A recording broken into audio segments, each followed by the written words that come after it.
नमस्कार दर्शकों, सबसे पहले तो भारत टीवी परिवार की ओर से गणेश उत्सव की बहुत-बहुत शुभकामनाएँ। हमारे बीच में राजकुमार चौधरी साहब हैं, जो कि संस्थापक हैं स्कूल के। सर, सबसे पहले क्या गणेश उत्सव पर क्या शुभकामना, क्या बधाई देंगे? सभी क्षेत्रवासियों को गणेश उत्सव की बहुत-बहुत हार्दिक शुभकामनाएं। इस उम्मीद और आगे साथ कि भगवान परमपिता परमेश्वर सबको आशीर्वाद दे और सबके घरों में खुशहाली आए। यही उम्मीद और आशा परमपिता परमेश्वर से की जाती वहीं आज कितना सुंदर दिन है कि आज गणेश उत्सव के अवसर पे नई पार्लियामेंट के अंदर नया आगाज होने जा रहा है। है। ये तो एक नए भारत का उदय है।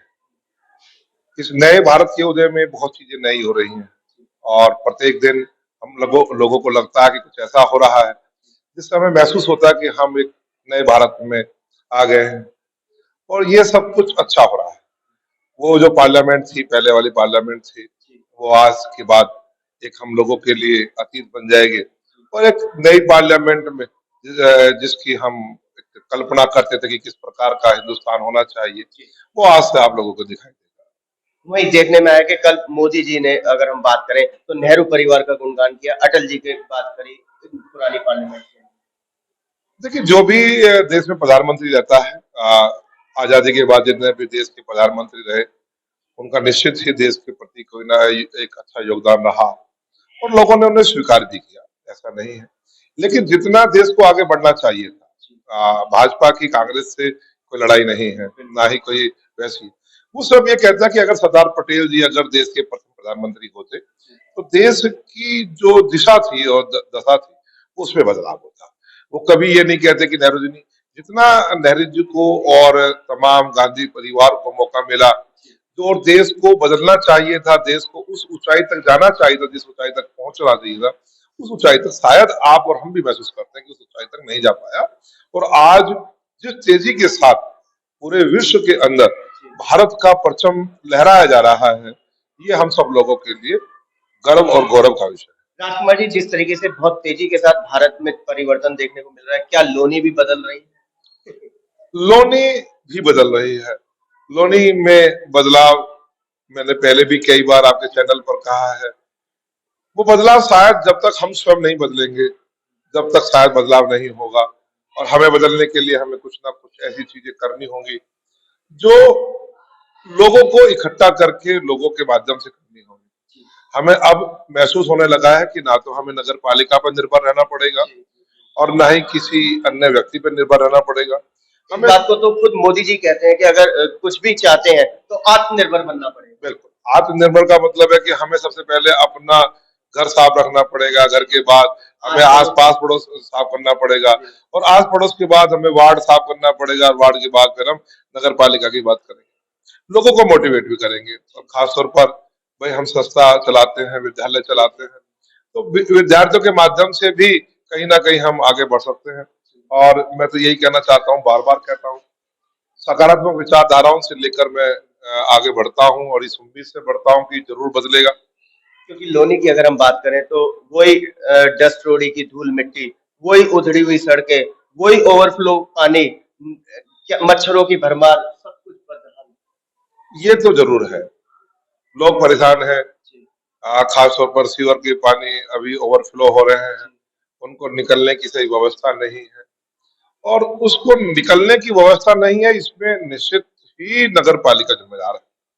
और क्या अकेली नगर पालिका जिम्मेदार है? स्थानीय विधायक सांसद का कोई रोल नहीं बनता? नहीं, सीवर के अंदर नगर पालिका इसलिए जिम्मेदार है कि अगर जहां से उसका आउटपुट होता है, जहां से वो पानी निकलता है, उस आउटपुट के पानी को अगर लगातार पंपिंग चले और लगातार पानी का निकासी हो, तो कोई भी पानी नगर पालिका में नहीं मिलेगा, नहीं बचेगा, सब वो पानी निकल जाएगा। जब वो नहीं चलता है, आप बताइए 24 घंटे में मात्र 2 घंटे चलेगा या सप्ताह में अगर 8 घंटे या 10 घंटे या 12 घंटे सिर्फ डीजल बचाने के लिए चलेगा, तो परेशानी तो होगी होगी। तो मैं तो सिर्फ ये कहना चाहता हूँ कि वो नहीं होना चाहिए। उसमें कहीं ना कहीं अगर अगर हम सही प्रकार से अंकुश लगाएंगे और मैं तो कहता हूँ अधिकारियों को भी लेकर और नगर पालिका चेयरमैन का भी दायित्व बनता है कि वो इसकी मॉनिटरिंग करे और मॉनिटरिंग करने के बाद विधायक, आपने कहा बिल्कुल सही कहा, विधायक भी उसी का ही मेंबर होता है और वो उसी बॉडी का मेंबर भी होता है, तो वो भी मॉनिटरिंग करे और मॉनिटरिंग करने के बाद ही हम लोगों को इसका समाधान मिल सकता है। क्योंकि आने वाला समय 2024 2024 का चुनाव का है। सांसद वीके सिंह की बात करें तो जितना ध्यान उन्होंने गाजियाबाद की तरफ रखा, लोनी पर मेहरबानी कम है। हाँ, लग रहा है बार बार लोग इस बात को कह रहे हैं। हम भी कहते हैं और उनकी प्रतिनिधि से भी और अलग लोगों से बात होती है, इसमें दो राय नहीं है। होना चाहिए, सड़कों का सही प्रकार से आवागमन की व्यवस्था ठीक होनी चाहिए और नगर पालिका पर जितना अंकुश जनरल साहब लगा सकते हैं, उतना शायद हम और आप नहीं लगा सकते हैं। अगर जनरल साहब एक बार कहेंगे तो शायद सब कुछ ठीक हो जाएगा। जनरल साहब का ध्यान निश्चित तौर पर इधर को आना चाहिए और नगर पालिका के साथ साथ और कुछ चीजें भी मैं आप लोगों के ध्यान में दिलाना चाहता हूँ। बार बार मैं आपसे कई बार पहले भी कहा है कि जो बंद फाटक का मुद्दा है, बेहटा का रेलवे स्टेशन है, हमारी जो नाले जो नहर थी उसे नाले में तब्दील कर दिया गया, उसकी एक वापसी है। बेहटा रोड से लेकर बंथा रोड तक का लिंक रोड है। तो कई ऐसी चीजें हैं और अभी आपने भी जिक्र किया कि डस्ट की जो मेजर समस्या है। डस्ट की एक मेजर समस्या इसीलिए कि डस्ट को जिस तरीके से इन्होंने यहाँ पर डस्ट की दुकानों को खोल दिया गया है, वो थोड़ा सा मैं ये नहीं कहता कि मैं किसी डस्ट वाले दुकान के खिलाफ नहीं रहता हूँ, ना मैं किसी को बंद करने के, लेकिन एक नियम होना चाहिए। आप जो नहरवाई की 100 फुट की जमीन है उस पर आप अतिक्रमण ना करें।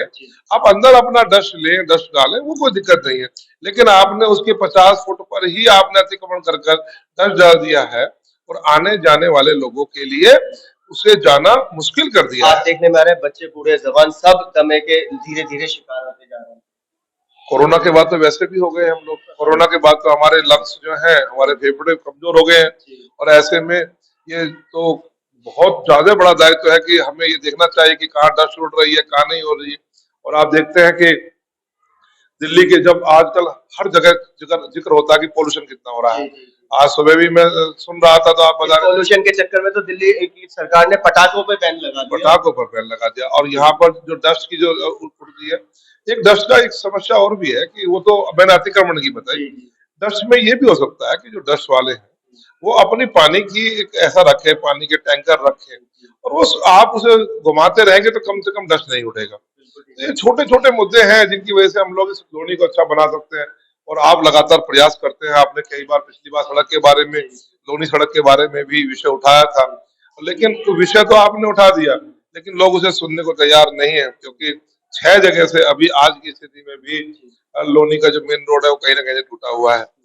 आपका चैनल बहुत सम्मानित चैनल है और मैं तो उम्मीद करता हूं कि सम्मानित चैनल के माध्यम से लोग सुनेंगे और हम लोग यही कोशिश करेंगे कि भाई देखो हमारे माध्यम से हम लोग समाज सेवक हैं, समाज के प्रति हमारी एक जिम्मेदारी है। ठीक है, हम एक पार्टी को बिलोंग करते हैं लेकिन समाज के प्रति जिम्मेदारी है, लोगों की आवाज उठाना हम लोगों का मुख्य दायित्व बन जाता है।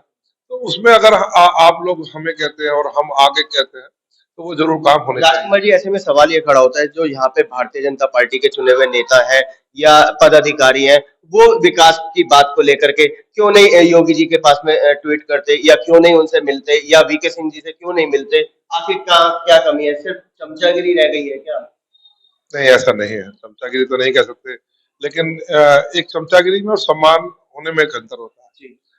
सब सम्मान करते हैं और होना भी चाहिए एक दूसरे का।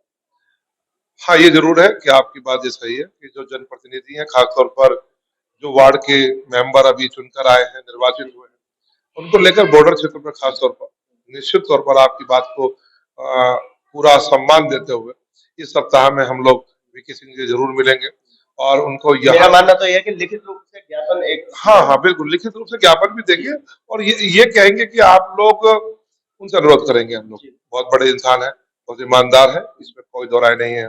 हिंदुस्तान के अन्न आंदोलन से वो आगे बढ़े, G20 में उनकी मेन जिम्मेदारी रही, बहुत बड़ा व्यक्तित्व है। अगर वो हमारे पर अपना आशीर्वाद दे देंगे तो लोनी को एक थोड़ा सा आशीर्वाद मिल जाएगा, तो निश्चित तौर पर लोनी में बदलाव जरूर होगा। क्योंकि चंद महीने रह गए, शायद जाते जाते परिवर्तन हो जाए।